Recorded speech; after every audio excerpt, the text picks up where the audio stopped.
My name is Sami Kaayal, and I'm a student from Rancho Cucamonga High School, and I wanted to give a presentation about a world-famous play called Romeo and Juliet by one of the most famous authors in history, William Shakespeare. And I thank you in advance for listening to my presentation.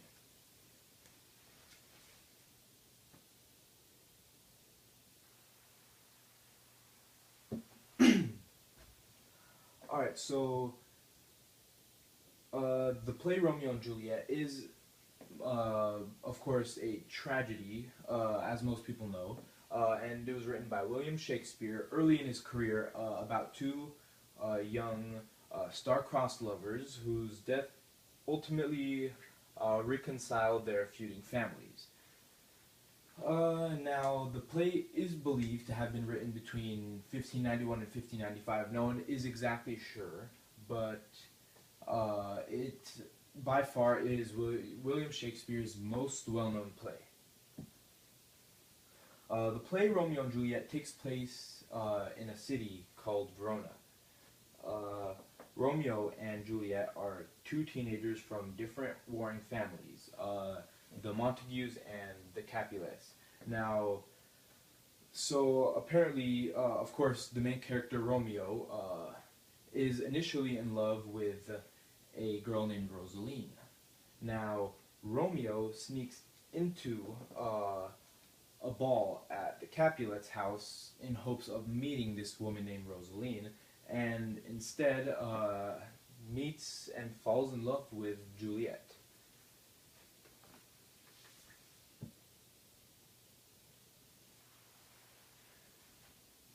Now, the iconic balcony scene, which is very known and stuff like that, occurs after the party or the ball where Romeo sneaks into the orchard. Romeo and Juliet, when they do meet, they profess their love with one another, and Romeo serenades her. But sadly, and of course, Romeo and Juliet are unhappy because they are from opposing families, so they cannot publicly be together. So, Juliet seeks out help of a friend of hers, or a man named Friar Lawrence. And he decides to secretly wed the two, Romeo and Juliet, in hopes that this would possibly reunite the two feuding families.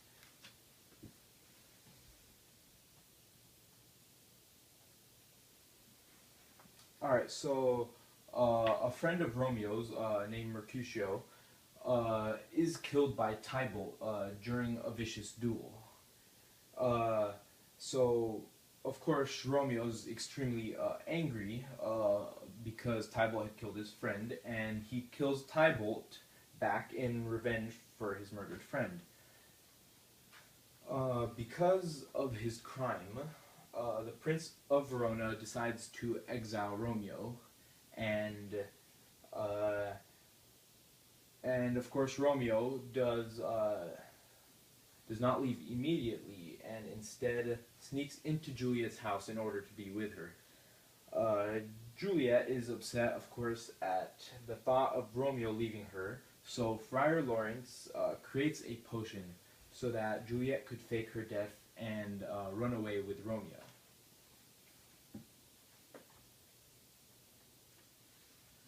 Now, unfortunately, Juliet's message. Well, of course, this is the tragic part of the play. Now, this scene is what makes the entire play extremely tragic, and is what it's somewhat known for. So, Juliet's messenger doesn't reach Romeo, so Romeo believes that Juliet is actually dead. So, upset, Romeo kills himself with a potion, or a poison that upon seeing Juliet's still body. Now, after Romeo died, Juliet then awakened and stabbed herself when she saw that Romeo was dead.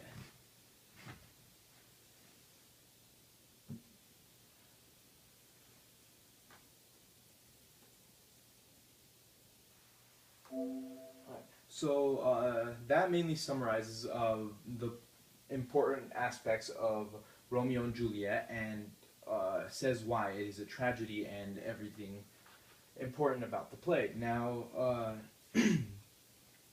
there was one thing I wanted to discuss. So or two things actually, but one of them is I wanted to highlight the importance of fate in Romeo and Juliet. Now, from the beginning of the play, uh,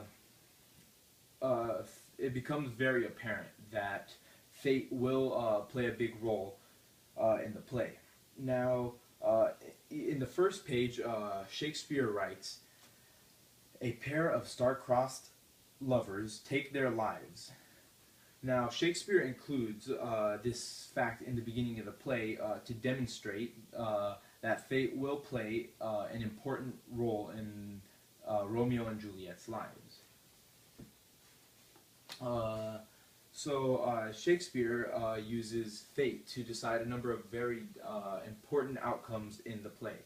For example, the messenger that Juliet and Friar Lawrence send is unable to reach Romeo, and of course that's the tragic part of the play. But the fact that the message doesn't reach Romeo is makes it's just a random act of fate, which leads to the suicides of both lovers.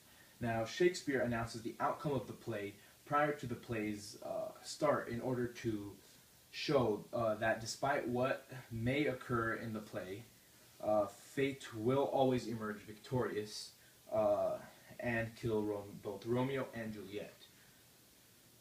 Fate is skillfully used by Shakespeare as a means through which the outcome of the play is decided. Fate is the most powerful driving influence in Romeo and Juliet, and is used many times throughout the play.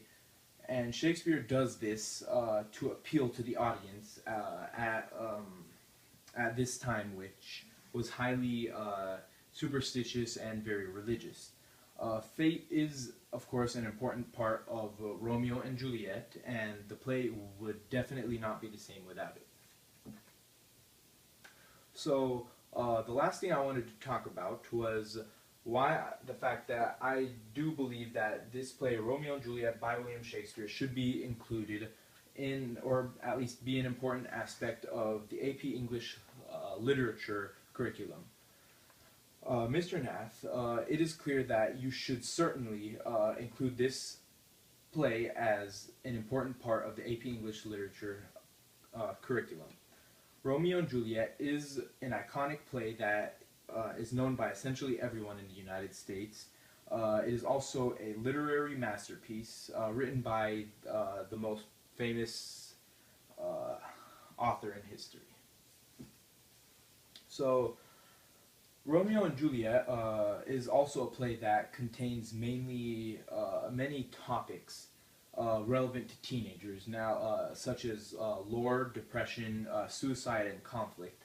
Now, many novels and plays are disliked by teenagers, of course, because they get bored easily and they want something that interests them. So, many novels and plays are disliked by teenagers because they contain topics that they cannot relate to and are just eventually become boring. So Romeo and Juliet not only contains topics that the average teenager would find interesting and can relate to, but the play is also done in a very interesting way, as Romeo and Juliet is a very intense, exciting play that is very suspenseful and easy to read. So to not include this play would be a disaster, as it is a world-famous play that has a relatable plot about the love lives of two teenagers. It is also a very fun and interesting read, and therefore it should be included in the AP English Literature curriculum. The only possible concern is that this play contains mature topics like suicide and premarital sex. So maturity of the readers is definitely necessary and a disclaimer should possibly be provided. But this concludes the end of my TED Talk for Romeo and Juliet, written by William Shakespeare. But thank you so much for listening to my TED Talk, and I hope this helped you understand this wonderful play, Romeo and Juliet.